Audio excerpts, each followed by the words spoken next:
Hey everybody, welcome back to another class of Sensei Steve Says, hosted by Shiage Do Martial Arts. Today we're going to be talking about coming back to training after some kind of pause in your training. That could be because of COVID, where you take a couple 3 to 4 months off. That could have been because life got in the way and you took off, a couple years, or you went away to college and came back, and it was 4 or 5 years.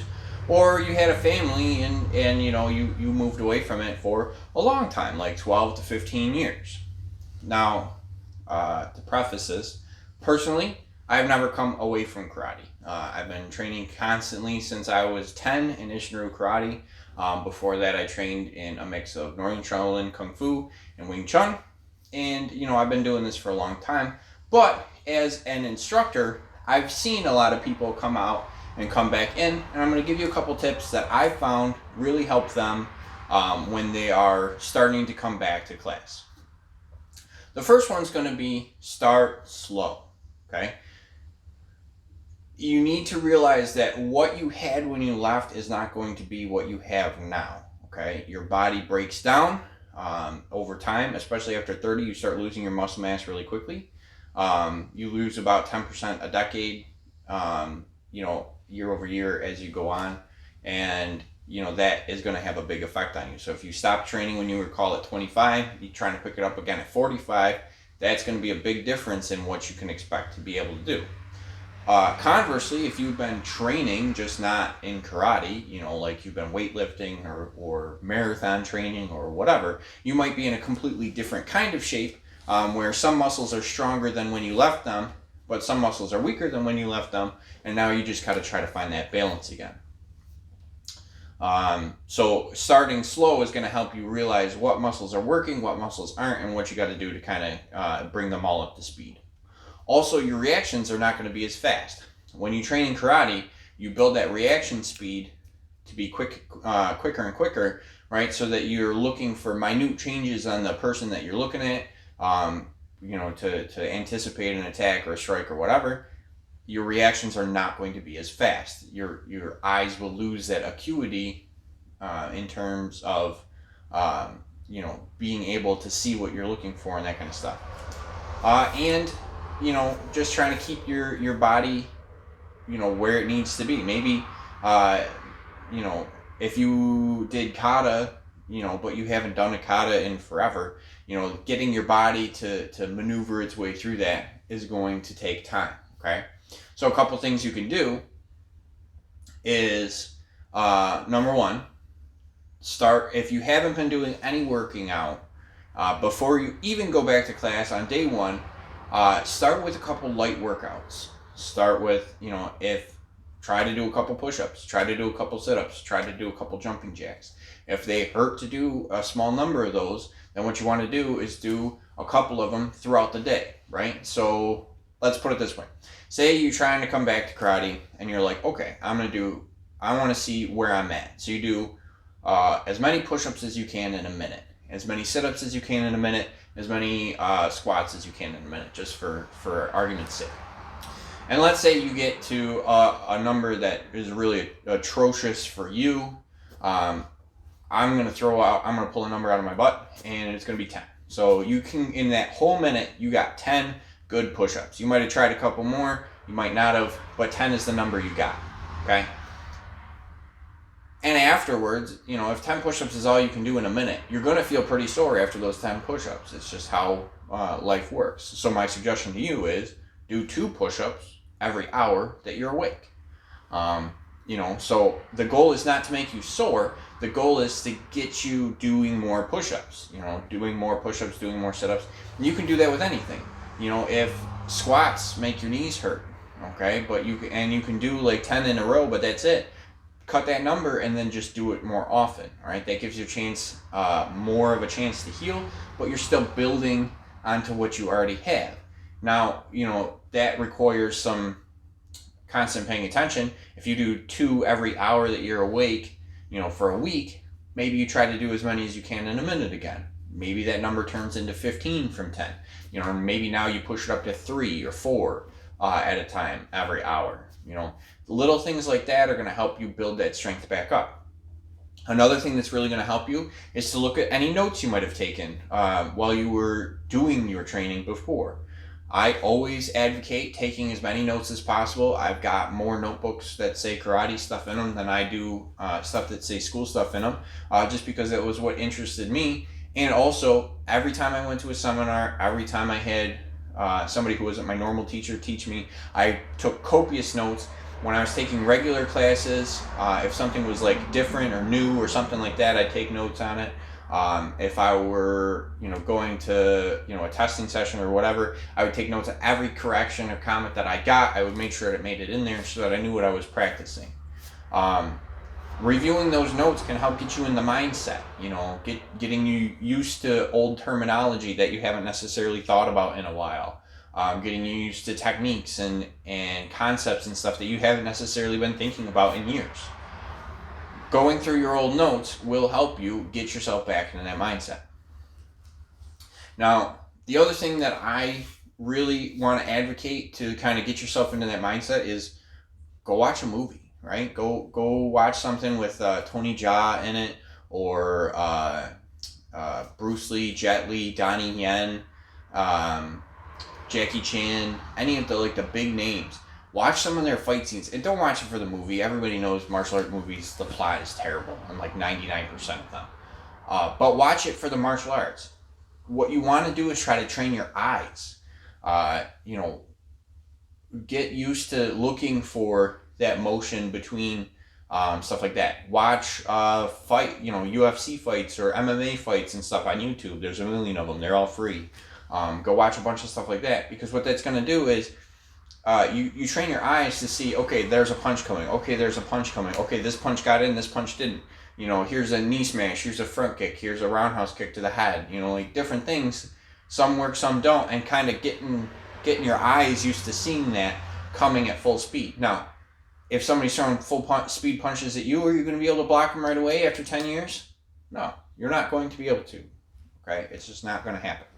But you can start getting your eyes used to picking up on those little visual cues that you had trained into you before. Personally, when I watch a movie, like a martial arts movie, and I'm watching a fight scene, I involuntarily jerk around a little bit because I'm so used to seeing all the little nuances and stuff that my body is trying to react to things that I'm watching on a television screen. So there's definitely a benefit to getting yourself in that mindset before you even go to training. The next thing you want to do is add the sauce, right? Go into class. Get into it. Go take a couple classes or two. Find a good partner. This is probably the biggest thing you can do. Find somebody that you can work with who's about your size, preferably about your age, who's going to be able to work back and forth with you, and who's going to be patient, okay? Now, speaking in terms of personal experience, most people are very patient if you say, hey, man, I haven't been doing this in 12 years, you got to give me a minute, okay? I'll catch back up, but, because most people, when they come to karate, they're training their partners so that they can train themselves, right? You want your partner to be better because that pushes you to be better. So I've never come across a person who wasn't willing to help out a little bit, especially when somebody's just trying to get back into things, because they want you to be better, because they want you to make them better. That's how it goes, right? That karate is a team sport, but not in the traditional sense. When you're doing that stuff with a partner, have them do it a couple extra times for you. You want to train your reflexes and train your eyes with a real person. If you can't seem to get it, have them slow it down a step or two. If that punch is coming in just a little too fast, back it off. Get somebody to watch you, give you some critiques on what are you doing. Okay, you got to put your foot here, you got to shift your weight here, you got to do these things. That's not stuff that you can necessarily see for yourself anymore. If you don't have that, then get a camera, okay? You can get any cell phone nowadays takes UHD camera video footage, which is more than enough to be able to review your own stuff. You can get a cheap tripod at Walmart for $20, and on Amazon you can get a cell phone clamp for $5, all shipped to your house, and that you can just set up in a corner. I've never seen a dojo that won't let you do it. Just set it up in a corner so it's watching you, so that when you're doing your stuff, you can watch what you're doing, okay? That self-reflection is going to help you figure out, okay, I need to do this. This looks really weird. And if you're getting confused by something, show it to somebody else. Show it to somebody who trains, okay? I've had that happen a couple times for somebody, who hasn't been training for 5 or 10 years, sends me an email out of the blue that says, hey, I've been trying to get back into karate a little bit. I did some kata because that's what I could remember and that's what I had notes on. And I took a video of it. Do you mind taking a look at it and seeing what you can help me with? Not at all. I love watching that kind of stuff. And I love helping people get back into something that I enjoy. It's a passion. But giving them corrections and stuff on that. Now, the big difference here comes between short pauses and long pauses. Now, if you're here, if you're not training because of COVID and you've only not been training for about 4 months, then it's going to be very quick to come back. Okay, your stuff's going to come back pretty quick. You're going to get to be about where you were within a few classes because, yes, you might not have been training for all that time, but it's reasonably fresh in your mind, and a lot of those, the reflexes and stuff are still there. So they might be a little rusty. You might have to knock the rust off of them, but you can bring that back pretty quick. If you haven't been training for a long time, be patient with yourself, okay? Yes, you're going to remember what you were before, but you are not that same person anymore, okay? You need to give yourself time and forgive yourself so that you can bring yourself up to speed to where you need to be. And the biggest thing is actually come back, right? So, a lot of people are going to go, oh, well, I'll be left behind, or I'll be this, or I'll be that, and they give all these excuses about why they don't want to do karate. It's the dumbest thing in the world, right? I've met a ton of people who teach for a living, who this is their only business, who, whatever, and we've all come to the same conclusion.